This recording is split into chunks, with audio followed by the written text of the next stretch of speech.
दोस्तों नमस्कार। मैं प्रशांत कौशिक सामान्य टाइम्स पर आप सभी का हार्दिक स्वागत करता हूँ, हार्दिक अभिनंदन करता हूँ। आप जानते हैं देश में जिस तरह से आर्थिक हालात हैं और जिस तरह से अत्यधिक गर्मी गर्मी पड़ रही है, लू के थपेड़े आम आदमी को परेशान कर रहे हैं। हमारी आर्थिक हालातों की तपिश है, वह भी आम आदमी के जीवन में ढेरों परेशानी लेकर आ रही है। बढ़ती महंगाई का जो वर्तमान में हालात हैं और जो आने वाले समय का डर है, उसने हर व्यक्ति की कहीं न कहीं जो टेंशन दे दी है, उसकी परेशानी बढ़ा दी है कि आखिरकार अगर इस तरह से महंगाई का दौर बढ़ता रहा, महंगाई का दर कब तक झेलेगा आम आदमी। और पेट्रोल डीजल के रेट आप देख रहे हैं 2 बार सरकार बढ़ा चुकी है और तमाम अनुमान ऐसे लगते हैं कि आने वाले समय में और इसमें इजाफा होगा और तमाम तरह की कठिनाइयाँ आम आदमी के जीवन में आएँगी। इन्हीं बातों पर चर्चा करने के बाद देश के बहुत ही वरिष्ठ राजनीतिक पत्रकार, राजनीतिक विशेषज्ञ, वरिष्ठ पत्रकार प्रयागराज से सुनील शुक्ला जी हमारे साथ जुड़े हुए हैं। बहुत-बहुत स्वागत करता हूँ, बहुत अभिनंदन करता हूँ। सुनील सर, क्या लगता है आपको वर्तमान हालात कितनी बड़ी चुनौतियाँ देश के लिए और आम आदमी के जीवन में जो वर्तमान आर्थिक हालात हैं, उसका जो दंश है, उसका जो परेशानी है, वह उसकी हालातों को कितनी और परेशानी में इजाफ़ा करेगा, क्या लगता है आपको? धन्यवाद प्रशांत जी। आर्थिक चुनौतियां तो बहुत गंभीर हैं और इन चुनौतियों का सामना कैसे किया जाएगा, यह बड़ा सवाल है लोगों के मन में। और सवाल यह है कि पिछले दिनों जो भी जो कुछ उपायों की घोषणा की प्रधानमंत्री ने, जो कुछ लोगों से अपील किया उन्होंने, कुछ चीज़ें वो छोड़ें, सोना न खरीदें, विदेश यात्राएं न करें, डेस्टिनेशन शादियां न करें, डीजल और पेट्रोल की खपत कम करें, खाद्यान्न तेल का उपयोग कम करें। ये जो फौरी उपाय हैं, इससे अर्थव्यवस्था नहीं सुधरने वाली है। इसकी वजह भी यही है, ये इसकी वजह मैं ये मानता हूँ कि अर्थव्यवस्था पे विपरीत असर का कारण वो तत्काल कोई खाड़ी युद्ध नहीं है। खाड़ी युद्ध तो 28 फरवरी से शुरू हुआ, इस समय वहाँ युद्ध विराम है। हम देश की अर्थव्यवस्था बहुत पहले से घेरे में रही है और उसमें गिरावट दर्ज की गई। ऐसा नहीं हुआ कि आज खाड़ी युद्ध के कारण से हमारी अर्थव्यवस्था पर विपरीत असर पड़ा, वो स्थितियां नहीं है। आप रुपए का अवमूल्यन देखिए, सालों साल से चलता चला आ रहा है। जब से सरकार आई है 2014 में जो रुपए की कीमत थी और आज जो रुपए की कीमत है, प्रति वर्ष गिरावट आई है और डॉलर की कीमत बढ़ती चली गई है। आप वो याद कीजिए, जब डॉलर की कीमत बढ़ने पर सवाल पूछे गए थे तो वित्त मंत्री जी का एक बयान वायरल हुआ था, उसमें कर रही थी वो कि रुपया कमजोर नहीं हुआ है, डॉलर मजबूत हुआ। ये उन्होंने शब्दावली का प्रयोग किया था। यह दृष्टिकोण है आपका अर्थव्यवस्था के प्रति। और ऐसा नहीं होता ना कि आप डॉलर का उपयोग कम कर दीजिए तो आपका डॉलर की स्थिति बेहतर हो जाएगी या आपके देश में विदेशी मुद्रा का जो भंडारण है वह बेहतर हो जाएगा। वो संभव नहीं है।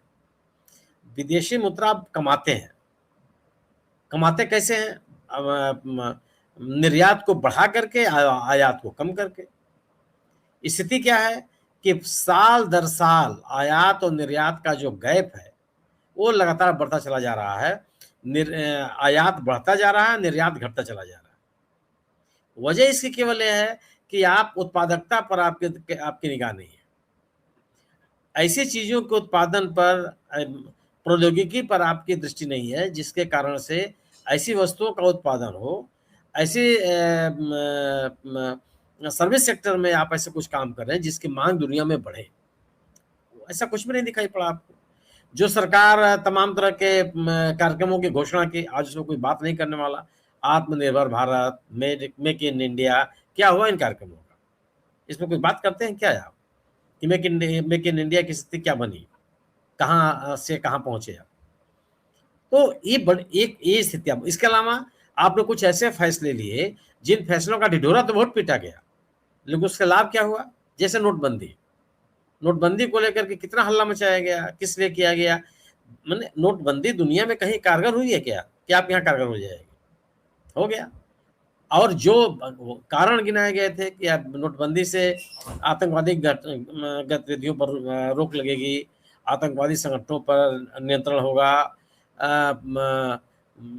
जो हवाला की घटनाएं हैं और क्या हुआ उसका? क्या उस पर नियंत्रण लग गया? सरकार को इस बात करनी चाहिए ना। आज नोटबंदी पे कोई बात ही नहीं करता। इसी तरह से आप देखिए कि एक बड़ा आयोजन किया गया जीएसटी को लागू करने के लिए। कोई भी देश का कोई भी नागरिक, व्यापार वाणिज्य में लगे हुए लोग, कोई नहीं कह सकता कि कर व्यवस्था बेहतर हो। ऐसी कर व्यवस्था हो जिससे लोगों को राहत मिले, किसी तरह की असुविधा न हो। सब इसकी जरूरत महसूस करते हैं, लेकिन उसकी पूरी तैयारी तो कीजिए आप। इतनी हड़बड़ी में, इतनी जल्दीबाजी में जीएसटी को लागू किया गया कि आज एक सीमित समय के भीतर सैकड़ों संशोधन करने पड़े आपको, सैकड़ों।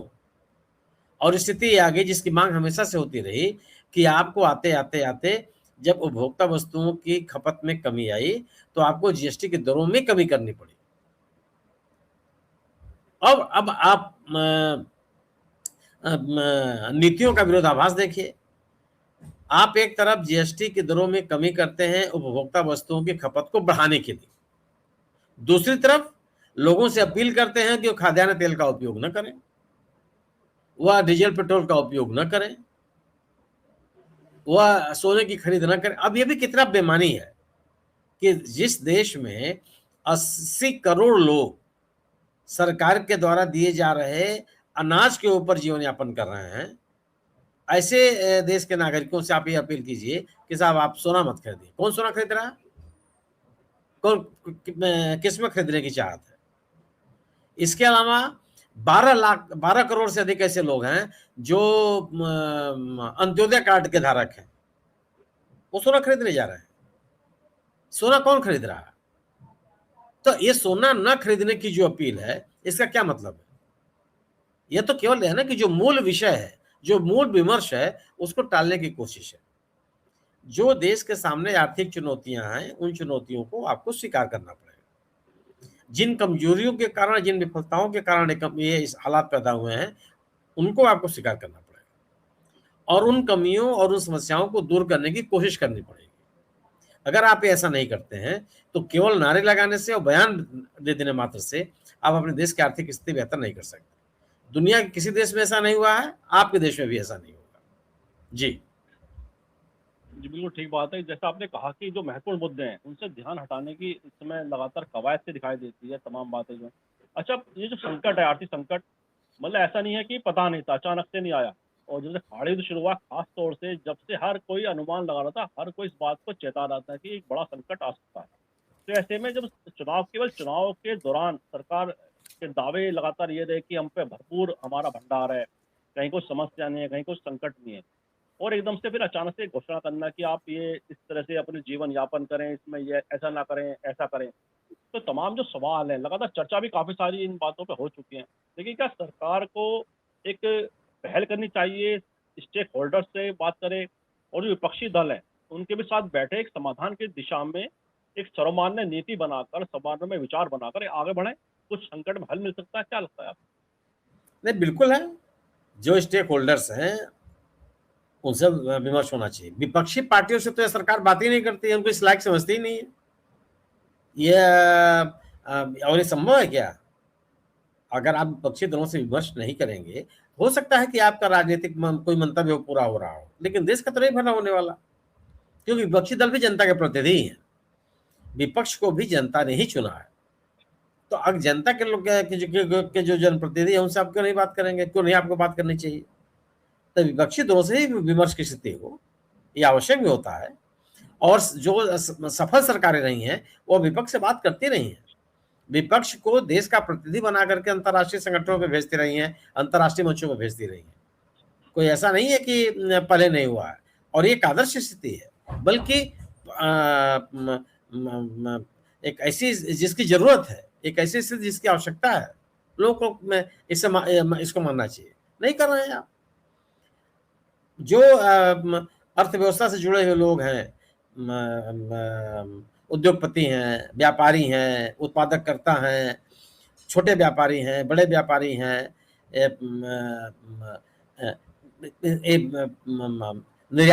निर्यात करने वाले लोग हैं, इन सभी से आपको विमर्श करना पड़ेगा और उनकी बातों को सुननी पड़ेगी। एक तरफा निर्णय लेने से तो आपकी स्थिति नहीं बनती है ना। और आप सोचिए कि 2014 में यह सरकार सत्ता में आई, उस समय डॉलर की कीमत क्या थी? अगर राउंड फिगर में आप बात कीजिए तो 61 रुपये, 60 रुपये 95 पैसे की का फिगर था, 61 रुपये मान लीजिए आप। लगातार 60 रुपये शुरू होकर के आप आज की स्थिति है कि जो खरीद है डॉलर की वो लगभग 97-98 रुपये की पड़ रही है। कितना बढ़ गया? ये खाली युद्ध के कारण हुआ है ये। आप अगर आप खाली युद्ध तो भैया 28 फरवरी को शुरू हुआ, उससे पहले से डॉलर लगातार बढ़ती चली जा रही है और इस पर आप बात करने के लिए तैयार नहीं होते हैं। इसी तरह से आपके जो विदेशी मुद्रा का भंडारण है वो लगातार कम होता जा रहा है, उस पर भी आप बात करने के लिए तैयार नहीं होते। बड़ी संख्या में अब आपको मिलता है इससे भी जो विदेशी मुद्रा मिलती है रेमिटेंस से, जो विदेशों में लोग आपके रहते हैं वो जो पैसा भेजते हैं अपने घरों पर, उसके कारण से ढेर सारा पैसा मिलता है, लाखों डॉलर मिलते हैं। वो अभी खाड़ी के युद्ध के दौरान बड़ी संख्या में लाखों लोग खाड़ी के देश छोड़ करके भारत चले आए, वापस लौट आए। उनकी सुरक्षा आप सुनिश्चित नहीं कर पाए। खाड़ी युद्ध समाप्त हो, उससे पाकिस्तान जैसे देश की भूमिका हो गई, हम पिछड़ गए, हमारी कोई भूमिका ही नहीं है, हम एकदम अलग थलग पड़ गए। न ईरान हम पे विश्वास कर रहा है और न अमेरिका हम पे विश्वास कर रहा है, दुनिया में विश्वास नहीं कर रही है। हमने जिस तरीके से इजराइल का साथ दिया या यूएस के पक्ष में खड़े दिखाई पड़े, जो समझौता हुआ यूएस के साथ, अमेरिका के साथ, वह कितना एक पक्षी रहा। उसमें जो विपक्ष की आलोचना थी उसको भी आप सुनने के लिए तैयार नहीं हुए। विपक्ष की आलोचना के कारण जो संशोधन किए जाने चाहिए थे उस पर भी आप बात करने के लिए तैयार नहीं हुए। तो इन स्थितियों में हालात बेहतर थोड़े होते हैं। आपको अर्थव्यवस्था एक ऐसी चीज है जिसमें कठोर निर्णय लेने पड़ते हैं। अगर आप पॉपुलिस्ट निर्णयों पर ही अपनी राजनीति चलाते रहेंगे तो निश्चित रूप से अर्थव्यवस्था पर असर पड़ेगा। यही सरकार, यही प्रधानमंत्री जी आर्थिक अनुशासन की बात करते थे। यह पॉपुलिस्ट जो योजनाएं शुरू की जाती थी लोगों को अपनी तरफ आकर्षित करने के लिए, आर्थिक राहत देने की बात की जाती थी, उससे ढेर सारे सवाल पैदा करते थे। खुद का क्या करने लगे? तो सवाल है कि अर्थव्यवस्था को बेहतर करने के लिए जो चीजें आवश्यक हैं उन चीजों से आप आंख मोड़ नहीं सकते, उनसे आप दूर नहीं जा सकते। और अर्थव्यवस्था बेहतर करने के लिए आर्थिक अनुशासन नितांत आवश्यक है। और वो आर्थिक अनुशासन केवल नारेबाजी से नहीं चलता, केवल बयान देने से नहीं चलता। आर्थिक अनुशासन के लिए आपको अपने राजनीतिक हितों की कई बार चुनौती देनी पड़ती है।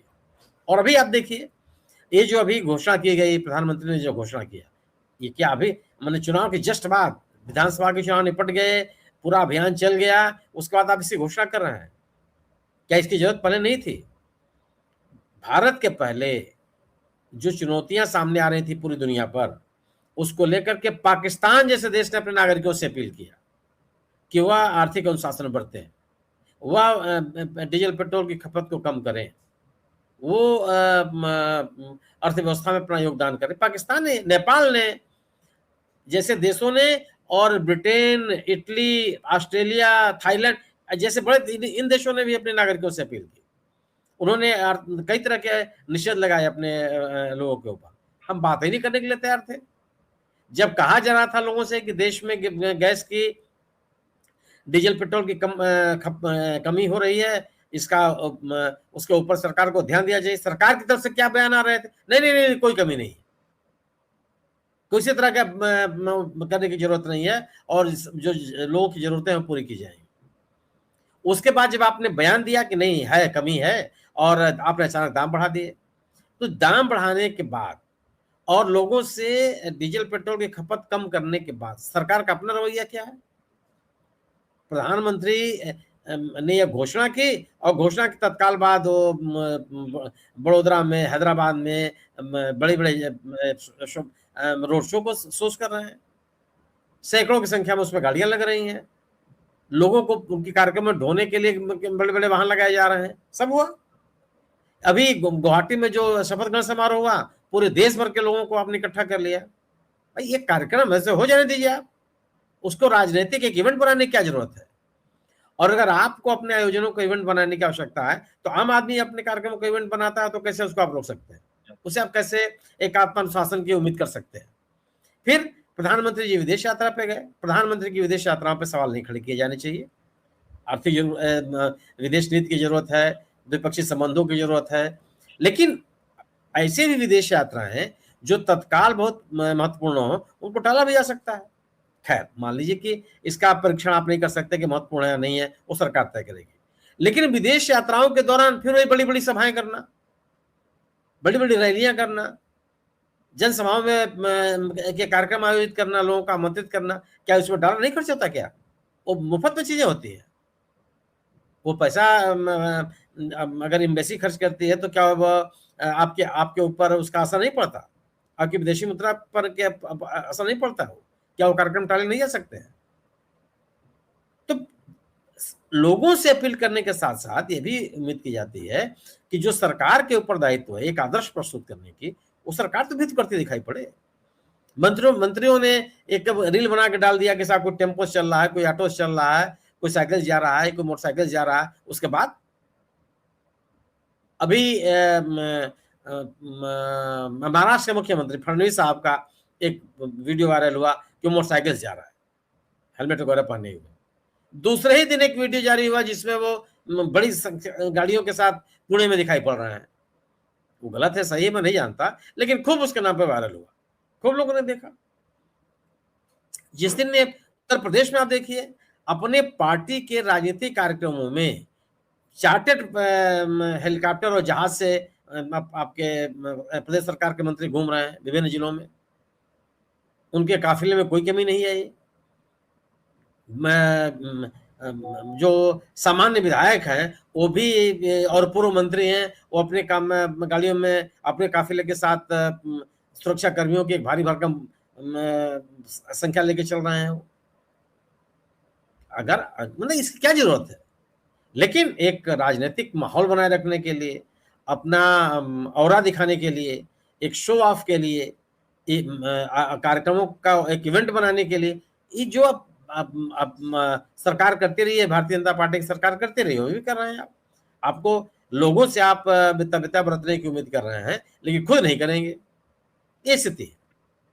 तो चुनौतियां बड़ी हैं और इन चुनौतियों के कारण जो आम जनजीवन है वो प्रभावित होगा। अगर डीजल पेट्रोल कीमत बढ़ेगी, महंगाई बढ़ेगी। वैसे ही बढ़ी हुई कीमतों के कारण घरेलू उपभोक्ता वस्तुओं की खपत कम होती जा रही है। महंगाई बढ़ने के कारण जो बहुत बची भी है वो भी कम हो जाएगी। लोग आशंकाओं में जी रहे हैं। उनको लगता है कि अगर कोई स्वास्थ्य संबंधी जरूरतें पैदा हो जाएंगी, स्वास्थ्य संबंधी सेवाओं की इतनी ज्यादा कीमत है, वो अपने खर्चे कहाँ से लाएंगे? लोगों की आय नहीं बढ़ रही है। जो ऑर्गेनाइज सेक्टर में काम कर रहे हैं लोग, आप उनसे उनके बारे में देख लीजिए। पिछले कई वर्षों से उनकी वेतन वृद्धि नहीं हुई है, उनको राहत नहीं मिली है। सरकारी कर्मचारियों को 1% 2% सरकार महंगाई भत्ता देती है। क्या महंगाई को 1% 2% 3% बढ़ रही है क्या? लेकिन उसी आप दे तो अगर लोगों के पास पैसे नहीं होंगे, अगर उनके पास आर्थिक संसाधन नहीं होंगे, तो फिर वह बाजार में मांग कैसे बढ़ेगी? उतनी बढ़ने वाली है। तो जो प्रयास किए गए, आपने जीएसटी के दरों को घटाया, उसका क्या असर पड़ा? जेब में पैसा ही नहीं है तो कहां से लोग खर्च करेगा व्यक्ति? ये स्थिति बन गई है। और बाजार में मांग को बढ़ाए बगैर आप अर्थव्यवस्था को बेहतर नहीं कर सकते, क्योंकि जब बाजार में मांग बढ़ेगी, उत्पादन बढ़ेगा, लोग पैसा खर्च करेंगे, अर्थव्यवस्था में पैसा आएगा तो आपकी अर्थव्यवस्था को ठीक करेगा। संचित निधि से अर्थव्यवस्था बेहतर नहीं होती है। आप अंतर्राष्ट्रीय बाजार में अपने वस्तुओं की मांग बढ़ाएंगे तब चीजें बनेंगी, अन्यथा संभव नहीं है। और केवल राजनीतिक लाभों के लिए अगर आप निर्णय करते हैं, आपने पेट्रोल डीजल की बात की, खपत कम। कोरोना के काल में पेट्रोल और डीजल की कीमत अंतर्राष्ट्रीय बाजार में बहुत कम थी। 2020-21 आप याद कीजिए, उस कम कीमत का कोई लाभ आम नागरिकों को मिला क्या भारत में? अंतर्राष्ट्रीय बाजार में जब क्रूड ऑयल की कीमत कम थी तो क्या उसका लाभ भारतीय नागरिकों को मिला? नहीं मिला। आज जो सरकार तेल कंपनियों के घाटे का बार बार उल्लेख करती है, उस तेल की कीमतों को बढ़ाने को जस्टिफाई करने के लिए, यह सरकार उस समय कहां थी जब अंतर्राष्ट्रीय बाजारों में तेल की कीमतें आज की तुलना में आधे से भी कम थी। उस समय जब ये कोई राहत नहीं दे रही थी और बड़े पैमाने पर मुनाफाखोरी कर रही थी, विदेशों से रूस से कम कीमत पर तेल खरीद करके अपने यहां शोधन करके विदेशों के बाजार में बेच रही थी और बड़े पैमाने पर लाभ कमा रही थी। तब आपने चिंता की क्या? तो आपको अर्थव्यवस्था को सर्वांगीण रूप से देखना पड़ता है, सभी पक्षों को उसको देखना पड़ता है। आप आम आदमी के हितों की अनदेखी करते रहेंगे और कारपोरेट के हितों की चिंता करते रहेंगे तो आप अर्थव्यवस्था सुधार नहीं सकते। जी जी, बिल्कुल ठीक बात है। बड़ी महत्वपूर्ण बात है। कॉर्पोरेट जो उनके हित हैं, उसकी तरफ अगर ध्यान केंद्रित किया तो एक आम आदमी के हितों पे कहीं न कहीं कुठाराघात तो होगा ही। अच्छा, जैसा आपने कहा कि कहीं न कहीं इवेंट का जो एक चस्का है वह दिखाई देता है कि जब प्रधानमंत्री ने अपील की तो तमाम नेता कोई स्कूटी पे, कोई मोटरसाइकिल पे, कोई ऑटो रिक्शा में, कोई मेट्रो ट्रेन में, कोई अलग-अलग माध्यमों से उन्होंने अगले दिन या उसके दूसरे दिन कहीं न कहीं इस तरह की चीज़ें दिखाई कि हम एक साधन का ट्रांसपोर्ट का उपयोग कर रहे हैं जो सार्वजनिक रूप से है। लेकिन उसके बाद क्या कंटिन्यूटी में तो शायद नहीं है वो, क्योंकि जैसे कुछ वीडियो वायरल हुए अब उसमें कितने सत्यता है, नहीं है कि गाड़ियों को काफ़िले भी दिखाई दिए बाद में। जो पूरा इवेंट करने की जो मानसिकता है हर विषय की, हर चाहे गंभीर कितनी भी बड़ी स्थिति हो, वो ज़्यादा हावी हो जाती है मुख्य मुद्दों के ऊपर। केवल इवेंट जैसे हमने देखा स्वच्छता अभियान जब प्रधानमंत्री के अपील पे चला, उसमें बड़ी-बड़ी झाड़ू लेकर फ़ोटो खिंचवाए गए, वीडियो खिंचवाए गए बड़े-बड़े नेताओं के द्वारा। और कुछ जगह तो कूड़ा भी वहाँ से साफ कूड़ा भी लाया गया, डाला गया, झाड़ू लगी, फ़ोटो खिंच गया। तो क्या केवल ये भी इवेंट तक सीमित रह गया पूरा ही मुख्य मुद्दा जो है, जो गंभीर मुद्दा है? क्या लगता है आपको?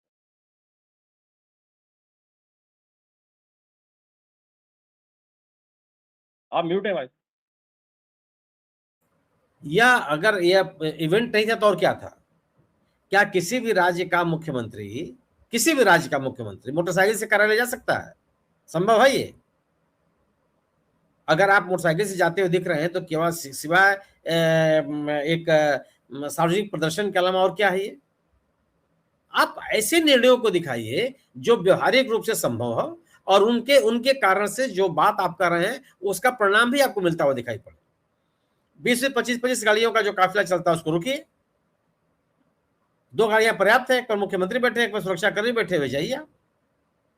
अगर सुरक्षा का इतना ही संकट है तो जो सुरक्षा के सिस्टम है सार्वजनिक रूप से उसको बेहतर कीजिए। कुछ लोगों के लिए सुरक्षा क्यों बनाते हैं आप पूरे समाज के में सुरक्षा का वातावरण बनाइए, किसी को अलग से सुरक्षा देने की आवश्यकता ना पड़े। सब कोई सुरक्षित है, जिसमें मुख्यमंत्री भी शामिल हैं, मंत्री भी शामिल हैं।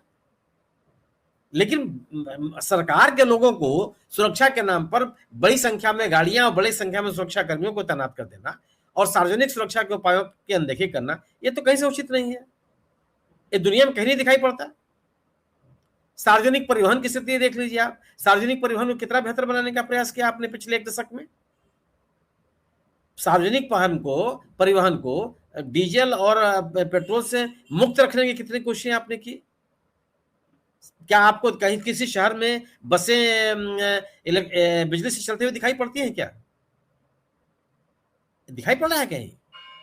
जो इलेक्ट्रॉनिक वाहन चले उनकी संख्या कितनी है? आप उसको देख लीजिए। आप इलेक्ट्रॉनिक वाहनों को प्रोत्साहित करने के लिए कितने काम आपने किए? ये बड़े सवाल हैं। इलेक्ट्रॉनिक वाहन लोग ले लें तो पता चला कि चार्जिंग पॉइंट आपके पास नहीं है। आप एक शहर से दूसरे शहर में जाएंगे, पता आप बीच में अगर आपको जरूरत पड़ेगी तो आप चार्जिंग नहीं कर सकते कहीं भी। तो एक जो एक इलेक्ट्रॉनिक वाहनों को प्रोत्साहित करने के जो नीतिगत फैसले होने चाहिए, जो आधारभूत संरचनाएं चाहिए, उनका विकास कितना किया आपने? अचानक कहिए कि नहीं नहीं नहीं डीजल और पेट्रोल की खपत आप कम कर दीजिए, कैसे हो पाएगा? कहां संभव है? लोग चलेंगे तो उनकी मजबूरी है चलना। दूसरी चीज कि आप अगर जब आपको रूस से सस्ते दरों पर तेल मिल रहा था, आपने क्यों लेना बंद कर दिया? अगर ये आपका फैसला है तो क्यों आपने फैसला ऐसा लिया? आपको ईरान से तेल सस्ते दरों पर मिल रहा था तो आपने तेल लेना क्यों बंद कर दिया? इसके कारण आपको बताने पड़ेंगे। तो स्थितियां यह है कि आप आज जो संकट पैदा हुआ है, उस संकट के पीछे सरकार की नीतियां जिम्मेदार हैं, या आपको स्वीकार करना पड़ेगा। और जो नीतिगत कमियां रही हैं, उन नीतिगत कमियों को दूर करने की कोशिश करनी पड़ेगी। अगर आप ऐसा नहीं करते हैं, तो फिर देश का जो आम नागरिक है, वह उसके दुष्परिणामों को भुगतेगा, तो उसके सामने होंगे। महंगाई झेलनी पड़ेगी, ऊर्जा संकट झेलना पड़ेगा, बाजार में मांग नहीं रहेगी, जो भारतीय मुद्रा है उसकी कीमत घटती चली जाएगी, पूरी तरह से जो जनजीवन है वो प्रभावित होगा। इन चीजों को नारे लगा करके आप नहीं कर सकते, आपको फैसले लेने पड़ते हैं। और एक संप्रभुता संपन्न राष्ट्र को जो फैसले लेने चाहिए, उस तरह के निर्णय लेने पड़ेंगे। आप दबाव में निर्णय लेंगे क्यों? आप लोग सवाल पूछ रहे हैं ना कि रूस से आपने तेल लेना कम बंद क्यों, जबकि रूस आपको सस्ते दरों पर तेल दे रहा था, आज तो नहीं दे रहा। आज तो जो बाजार भाव है उसी भाव से आपको दे रहा है वो, क्योंकि आपने बीच में उसका साथ छोड़ दिया। तो अपने आर्थिक हितों की चिंता तो आपको करनी पड़ेगी, और वह उन आर्थिक हितों की चिंता आप एक स्वतंत्र निर्णय लेकर ही कर सकते हैं। दबाव में लिए गए निर्णयों से आप राष्ट्रहित नहीं कर सकते। भले आप राष्ट्रहित का नारा लगाइए और लोगों से तरह तरह के निषेध की बात करते रहिए। जी ये तो ठीक बात है। अच्छा, जहाँ राजनीति में केवल जीत ही आखिरी सत्य हो, जिनके लिए केवल जीतना ही सबसे बड़ा ध्येय हो, सबसे बड़ा उद्देश्य है जब जीत का हो राजनीतिक में, चाहे हर चुनाव के अंदर, ऐसे में आम आदमी की जो परेशानियां, आम आदमी के जो मुद्दे हैं, मूलभूत मुद्दे हैं, क्या वे गौड़ हो जाते हैं, क्या वो नभ्यते में चले जाते हैं? क्योंकि केवल जीत का ही मूल मंत्री सबसे बड़ा अगर प्राथमिकता में आ जाए, तो उसमें क्या आम आदमी कहीं टिकता है? आम आदमी के मुद्दे कहीं टिकते हैं? क्या लगता है आपको? नहीं, बिल्कुल नहीं। अगर आप चुनाव जीतने के तौर तरीकों पर विचार रखेंगे, तो स्वाभाविक सी बात है कि आम आदमी उपेक्षित हो जाएगा। क्योंकि जनता का जन समर्थन तो तभी आपको मिलेगी जब जनता आपकी नीतियों, कार्यक्रमों और गवर्नेंस से संतुष्ट होगी, और उसके लिए आपको गवर्नेंस देना पड़ेगा। आप कोई और तरीका निकाल लीजिए, जैसे अभी सवाल पैदा हो रहे हैं एसआईआर को लेकर के।